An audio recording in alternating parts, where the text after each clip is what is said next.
Well, hello there, I'm Kaz, and welcome back to Pixels or Polygons, Chrono Trigger versus The World Ends With You.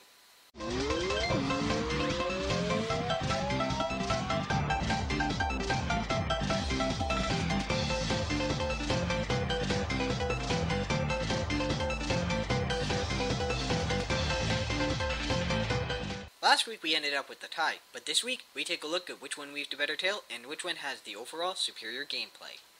So, let's end this by beginning this again. This is the best story. For me, this is the most difficult one to talk about, especially without spoiling either of them. Between the two, Chrono Trigger is the more traditional, you're the hero, go save the world. But it tells this story in a rather unique, and at the time, pretty unheard of style. At first, it's just saving some girl that you just met at a fair, and the next thing you know, you're in the future and you find out that the world is destroyed, which is where the heroes find their calling. Save the world by 1999. Chrono Trigger's tale of saving the world was somewhat typical for an RPG, but it's still told excellently, and executed quite well. The World Ends With You is more in line with the hero's journey, how the main character Neku changes throughout the entire experience in the Reaper's game. The journey is the destination. It's a lot darker than Chrono Trigger, but it's also much less straightforward, as it dives into themes like trust and friendship, as well as looks at society. Most of the story's strength in Chrono Trigger comes from the side characters, many of whom are among the best in history. You'll never forget about the noble frog, the stubborn Ayla, or the robot named Robo. Very creative name, but still, they're very well written and very memorable. The characters in The World Ends With You are great, and they really do bring out the best and worst of Neku. Shiki is optimistic yet clumsy and struggles due to her previous life. Joshua is cool, calm, and collected, and the pair of siblings known as Beat and Rhyme have, in my opinion, one of the best tragic backstories in gaming. Both of these games have great side characters and events that test them and ultimately change them for the better. However, there are two major problems that keep me from liking Chrono Trigger more than I probably should have. And the number one problem with it is the titular character himself, Chrono. How do I sum up my feelings on this character without insulting any of you Chrono Trigger fans out there? The guy never said a word, Frog. I forgot he was around half the time. But he was our leader! Oh yeah, great leader. What was it he was always saying to us? Oh right, nothing. Honestly, as a main character, he was pretty overrated. Where's the motivation? What's the backstory? Thank you, Dorically. Your talented writers have pretty much summed up my entire feelings on him. No. I need to go into more detail about this. Chrono has no personality. He never talks or contributes anything to the plot, but, okay, this is a mild spoiler, dying. And even then, I never felt any emotional attachment when he departed. In fact, the only reason I even saved his spiky ginger self is because he has some of the best spells in the game. He's supposed to be your eyes and ears in this world, but in the entire game, you never see his lips move or hear a word come out of him. And maybe I would have been willing to forgive the silent protagonist that plagued a lot of old-school RPGs, except for the fact that Square Enix had one of the best leading characters, Terra, from Final Fantasy VI, which was made 1 year before, and had one of the largest and most expansive character rosters of all time. There is no justification or any excuse for Chrono's silence. This was just a bad choice, and it really makes it harder to connect in this world through the eyes of such a bland and personality-lacking redhead. Yeah, he expresses himself, but that doesn't make up for not giving the character any, well, character! Now, Neku can be seen at first as an unlikable, spiteful, antisocial emo who doesn't care about anyone but himself and his headphones. At first. As the weeks go by in the Reaper's game, he learns to be more open and expand his world. He changes a lot, going from an antisocial ass who doesn't listen to anything besides the music in his headphones, to realizing that the world is bigger than just him and his former life. The entire growth of his character alone is amazing, but it's even more astounding that his world grows to the point where it can affect other people's worlds, and all the better for his friends. And the ultimate conclusion to his story arc is one of the most satisfying that I've ever experienced in any game. The other problem that I have with Chrono Trigger is the villain. No, not him, because he is actually pretty cool. What I'm referring to is Lavos. Let me ask you this. What was Lavos' motivation for destroying the world? What did he accomplish by doing that? Good bloke just wanted to get back to his home planet, so I helped him establish a teleport link. That's two Dorkly clips that have answered more about this game than the game dares to answer about itself. Yes, Lavos is an alien whose power is summoned by the Queen, who is a great villain herself, and her Mammon machine so she can rule over non-magical users with its power. But I can't help but notice how generic of a boss Lavos is. Giant enemy with multiple forms, no reason to be there except he's a behemoth. How thrilling. If this whole game is centering around saving the world by 1999 from this behemoth from space, then really, the motivation for all these events in time were just leading up to a battle with a giant turtle. And if you lose to it, meaning that you get the worst ending, then all that means is the evolution of mankind was to be wiped out and forced into apocalypse.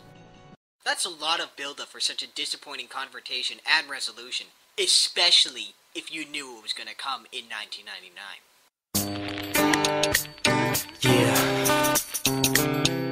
I like it when the girls stop by in the summer. Do you remember? When we met that summer? New kids on the... I don't know about you, but I'm not very motivated to save Superman 64 and Jar Jar Binks of all things. You know what? Let the world destroy itself. I mean, better a fiery alien turtle than a calendar from a society that's pretty much extinct. It's more dignified that way. Again, in The World Ends With You, the Reapers, the Conductor, and the Composer all have a motivation for their actions, though for the sake of spoilers, I'll leave the Composers as it's all a part of a large game that the players don't know about. The Reapers are killing players off with noise because it's their job, and they themselves are kept in line by their own rules, so they don't have to make the peril overwhelming for players. The entire Reapers game, and the whole point of it, is to give somebody who died their life back. That's a lot different, and dare I say more noble than the Lion Turtle's flaming brother throwing a fit. I'm not even making a joke. They say lavos means fire. Lava flows, lavos, clever? Anyway, The World Ends With You doesn't really have any major inherent flaws. It certainly has a lot in common with a well-told manga, but its plot can be a bit hard to follow despite being coherent, though it wraps up quite well, tying up all loose ends and even having a secret ending, but the normal ending is satisfying on its own. Regardless, while I love all the side characters and the premise for both games, it's the growth of Neku throughout his adventure and the true villain's mysterious motivations that ultimately give The World Ends With You the edge on the page of storytelling. Point goes to The World Ends With You. So it looks like The World Ends With You is in the lead, but which one of them has a superior gameplay? This is the best gameplay. The gameplay between these two is like day and night. The only similarity that they have is they're both classified as JRPGs. Chrono Trigger is a JRPG at its core, refined to near perfection, while The World Ends With You breaks all the rules of a typical role-playing game. Let's begin with Chrono Trigger. The most prominent and revolutionary is the time travel mechanic. You can warp from one time to another, like from the medieval to the shattered future to 1999. This mechanic alone opens a ton of doors. If you go from one area to another, you can affect it by saving one person, completing a quest, bringing a certain character to that area, all of this alone with this one mechanic. However, with several different time periods, it can get really confusing as to where to go, what time period, which character to bring, which item to use, and so on and so forth. Frankly, while revolutionary, Chrono Trigger's main game mechanic is the only aspect of the game that is a tad unpolished in my opinion. There's some games out there like Radiant Historia that took on a different take when it came to time traveling, but with all honesty, I've never played a game where I can say that the time traveling aspect is perfect. Pulling off the plot with time travel alone is tricky enough, but as a game mechanic, it's a great experience that should have been expanded upon in more than just one sequel. I also appreciate the fact that Chrono Trigger doesn't have random encounters, but there are also some battles that you can't avoid while backtracking, which just ends up wasting your time. The World Ends With You did have a similar issue with taboo noise that can get dragged in, though you can keep them away with your stylus if you're smart. Speaking of which, The World Ends With You is also a lot more complicated than Chrono Trigger, with a lot more minor notable game mechanics, like reading and influencing people's minds, daily digestions, synchronization between partners, and area trends. Also, being a game within a game, insert your own Inception joke here, The World Ends With You is a lot more obvious in its objectives to do, not to mention more restrictive in terms of exploration. However, the area of Shibuya is pretty small in comparison to the real world Shibuya, but at least it's not too confusing to navigate, and it accurately portrays the area. Both of these games do a good job of introducing the player to and advancing these mechanics. It's actually kind of difficult to choose between the two. And then of course, there's the battle systems. These two combat mechanics couldn't be any different.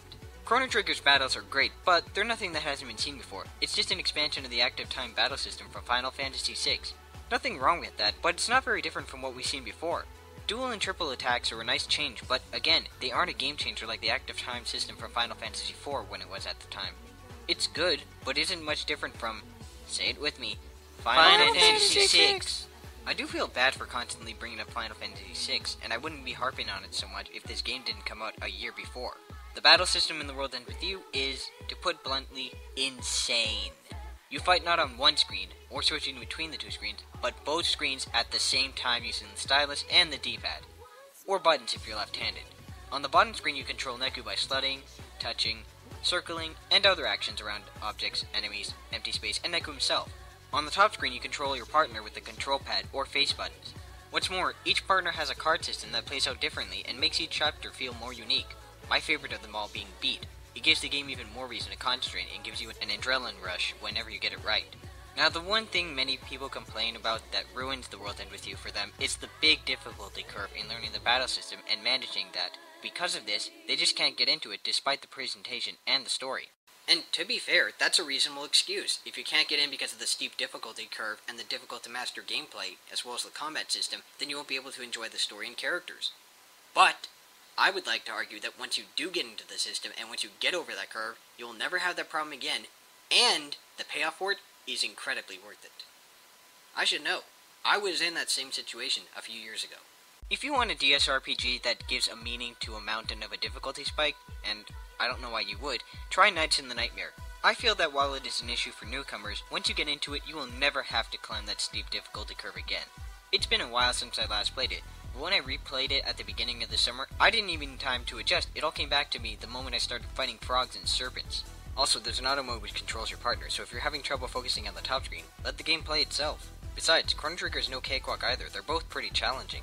That being said, having pins, your only form of attacking, with similar inputs can make combat a bit more difficult, but you can put pins in sets that can be switched between by pressing L or R.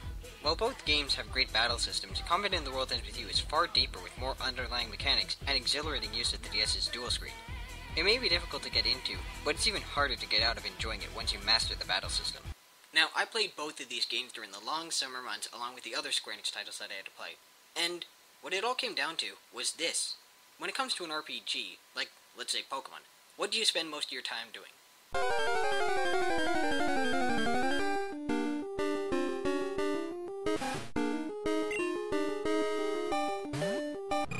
When it comes to a game like Final Fantasy, what do you spend most of your time doing?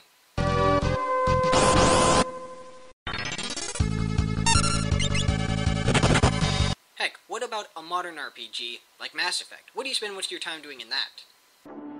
We'll see that he receives a proper service once the mission is complete. But I need you to stay focused. Okay, I'll give you that, but what do you also spend your time doing? The point I'm trying to make is this. In an RPG, if you'll be spending most of your time in combat, then the battle system should be the most important aspect. So, the combat is what I weigh the most heavily for gameplay, despite the impact other aspects may have had on gaming overall. Chrono Trigger does have other small touches like multiple endings, which are a nice bonus, but to be fair, The World Ends With You had its own secret ending. Either way, both games' different endings are a nice addition, but they're not too significant. They're just an interesting experiment, and usually not worth the time to get the best ending. The World Ends With You also has its share of useless modes, like a pseudo street pass called Mingle to level up pins, but they don't deter from what the main focus of the game is, the combat. Since you'll be spending most of your times in both of these games battling, the combat plays a huge part in your experience. Now, when I went to replay these two games, I immediately went in thinking Chrono Trigger would win this section, hands down. I played it first, and when I played The World Ends With You for the first time, I liked the premise more than actually what it accomplished. But, replaying it again, there's a lot more to The World Ends With You than I actually remember. The World Ends With You, surprisingly, doesn't just have a lot of depth and variety, but it also changed what we call a JRPG and crafted something unlike anything out there on one of the most revolutionary systems out there. Will The World Ends With You ever match the legacy of Chrono Trigger? No. Is the battle system hard to get the hang of? Yes. If I ranked these two games in terms of my favorite, would Chrono Trigger be ranked higher? Maybe, but this isn't me giving the same praise that so many others have given to these two games, or being biased against The World Ends With You because I played it later than Chrono Trigger. It's about me comparing these two titles and weighing them as games to see which of the two I would both recommend and consider to be the superior of the two. I know I'm gonna get a lot of hate for saying this, but after playing these games for months, I came to the conclusion that The World Ends With You was in fact the superior title. Bullshit!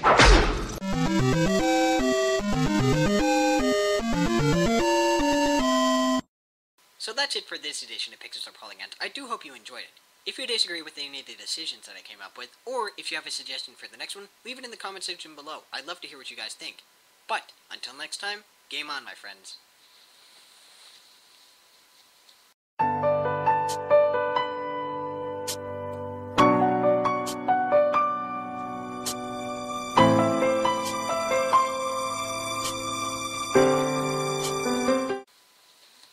Wait a minute, wasn't I supposed to review another game? I'm one of them.